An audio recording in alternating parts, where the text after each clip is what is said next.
सरदार पटेल जी की अगर बात करें तो उनको भारत का बिस्मार्क कहा जाता है, लौह पुरुष कहा जाता है और एकता के लिए उन्हें जाना जाता है। देखिए, अगर पटेल जी ना होते तो आज आपको हिंदुस्तान का ये रूप देखने को नहीं मिलता। इसके सैकड़ों टुकड़े होते और टुकड़े एक दूसरे से लड़ रहे होते। विश्व की शांति के लिए मैं सम्मानित पटेल जी को, लौह पुरुष जी को बारंबार नमस्कार करता हूँ। जन जन तक मैं यही मैसेज देना चाह रहा हूँ कि हमारे सरदार वल्लभ भाई पटेल की जो विचारधारा है प्रभुसत्ता की, देश की अखंडता की, देश की एकता की, उस विचारधारा को अपने जीवन में डालें। अंग्रेजों को नाच नचाना जिसके लिए खेल था, लौह पुरुष वल्लभ भाई वही सरदार पटेल।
कहते हैं कि मिट्टी में वो ताकत होती है जो इतिहास को रच देती है, और गुजरात की उस पवित्र धरती ने जन्म दिया एक ऐसे बालक को जिसका आत्मसम्मान ही बना उसके जीवन की सबसे बड़ी पूंजी।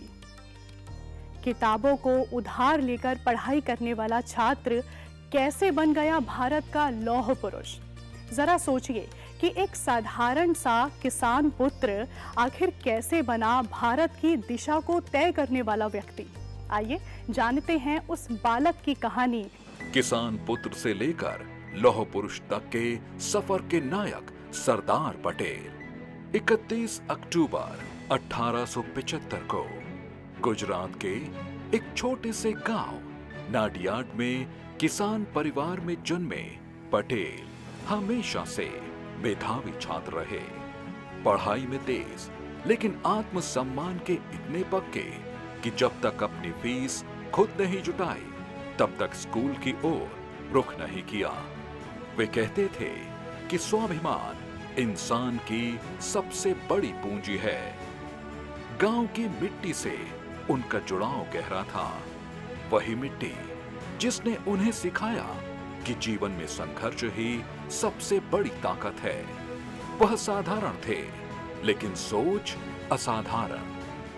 कठोर परिश्रम, अनुशासन और आत्मनिर्भरता जैसे गुण जो बाद में उनके नेतृत्व और सेवा के दृष्टिकोण को परिभाषित करते थे। उनमें बचपन से ही दिखाई देने लगे थे।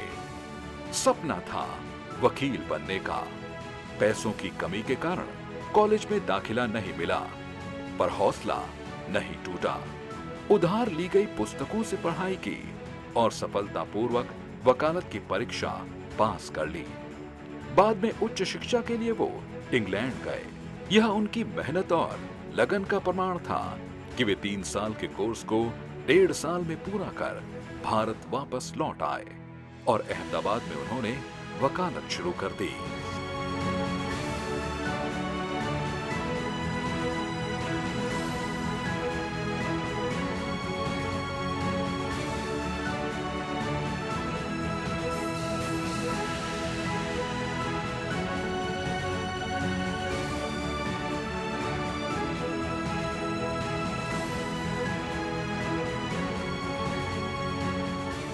एक प्रतिभाशाली युवा से महापुरुष बनकर देश को दिशा देने वाले सरदार पटेल। युवा पटेल बहुत कम समय में एक लोकप्रिय बैरिस्टर बन गए।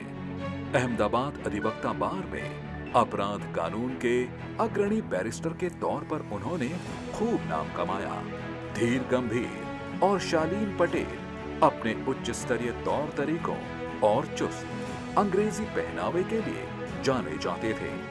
कानूनी क्षेत्र में उनके अनुभव ने बहस, बातचीत और भाषण कला में उनके कौशल को तेज किया, जिससे उन्हें आगे चलकर भारत के स्वतंत्रता संग्राम में नेतृत्व की भूमिका निभाने के लिए तैयार किया गया।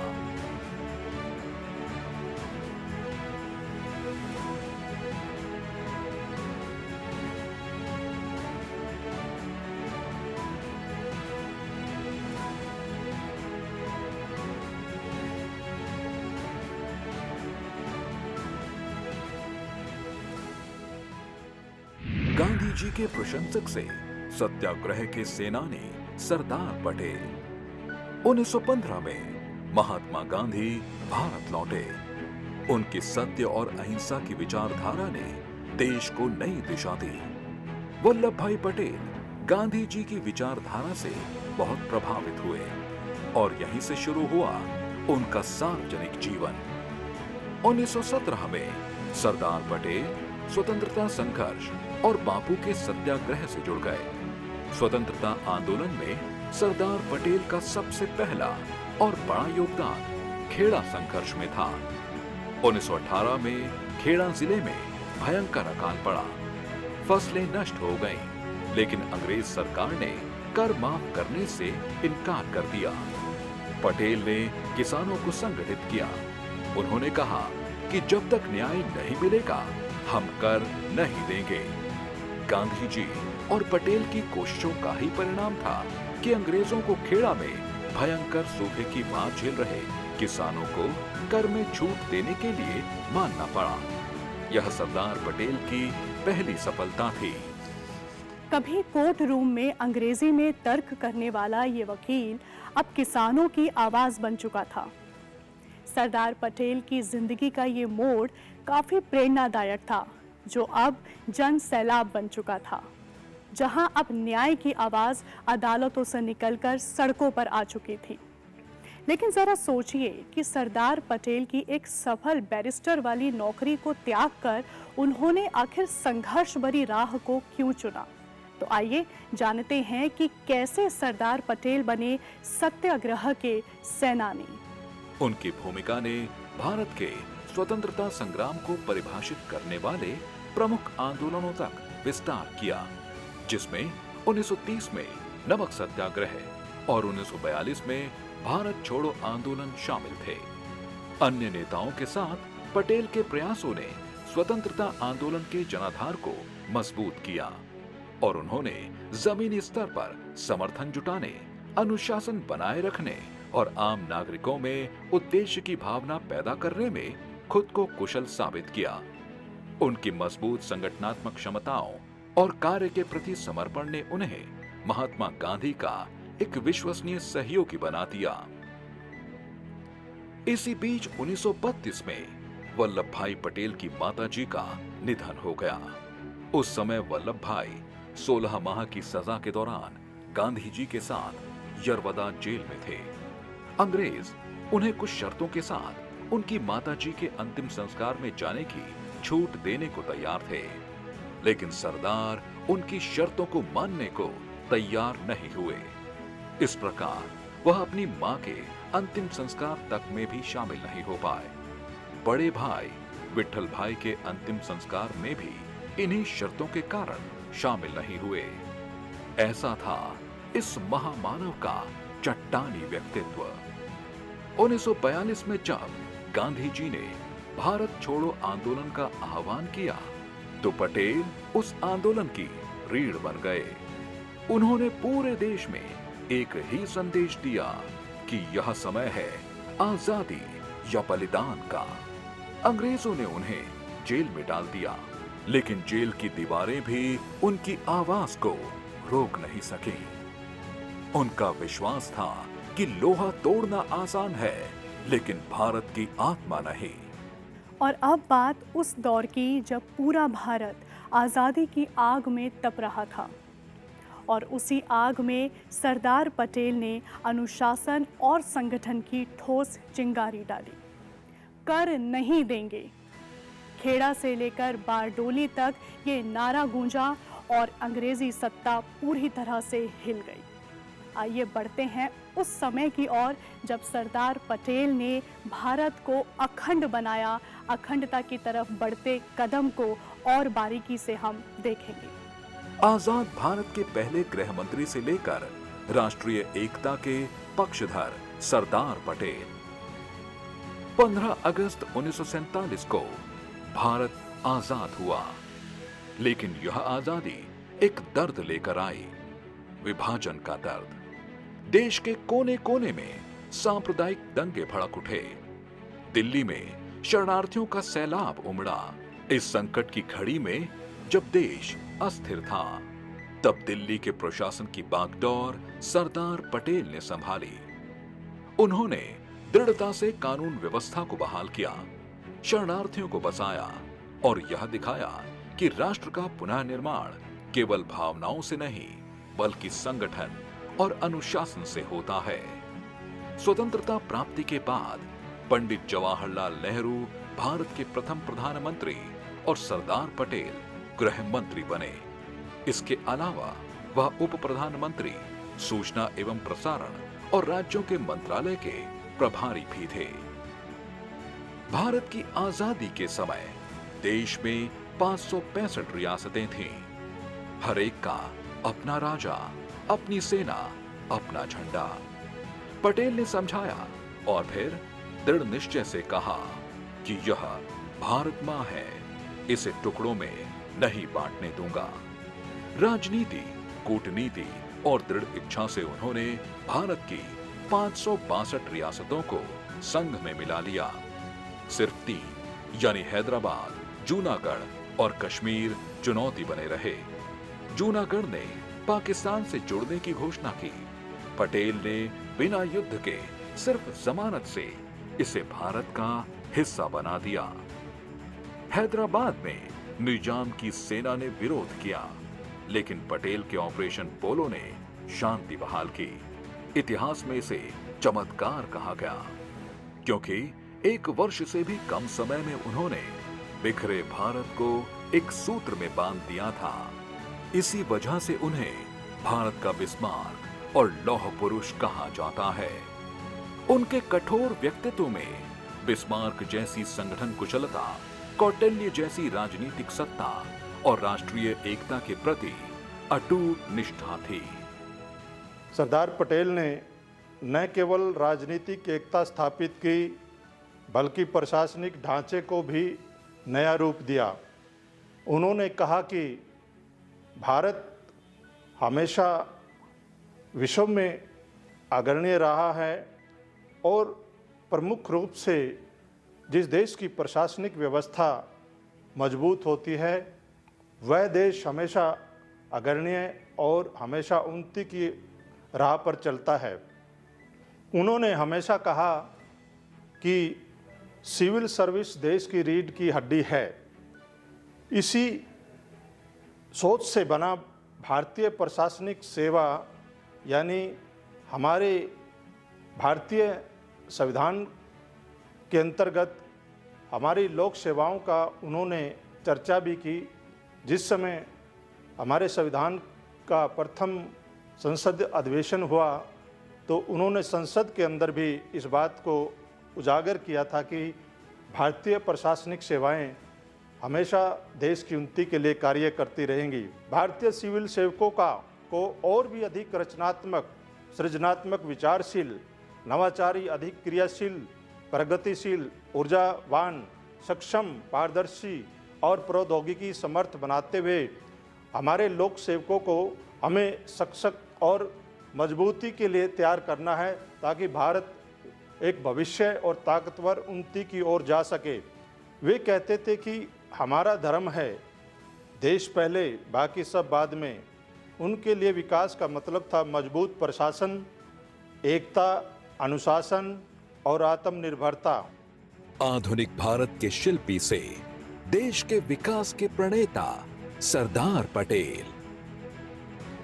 जिस अदम्य उत्साह और ऊर्जा से उन्होंने देश की प्रारंभिक कठिनाइयों का समाधान किया, वो अनुपम था।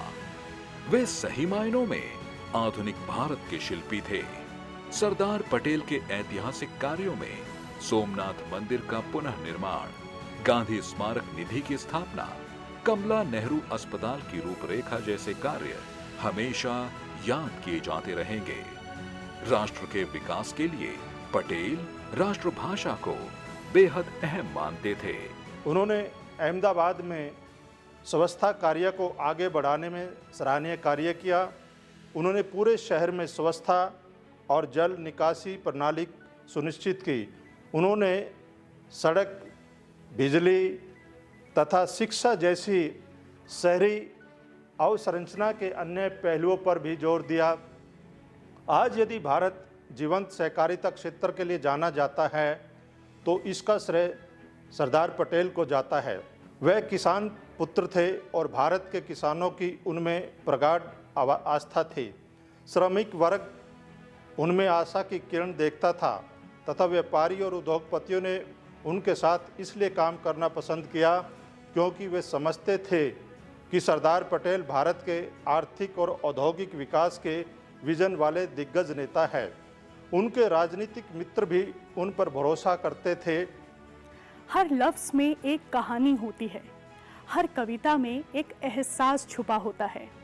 और आज इसी बीच हमारे साथ एक ख़ास मेहमान जुड़ने वाले हैं जिनके शब्दों में भावना भी है, एहसास भी है और संवेदना भी है। इन्हीं सब विचारों को उन्होंने कुछ कविताओं के माध्यम से हम तक संप्रेषित करने की कोशिश की है।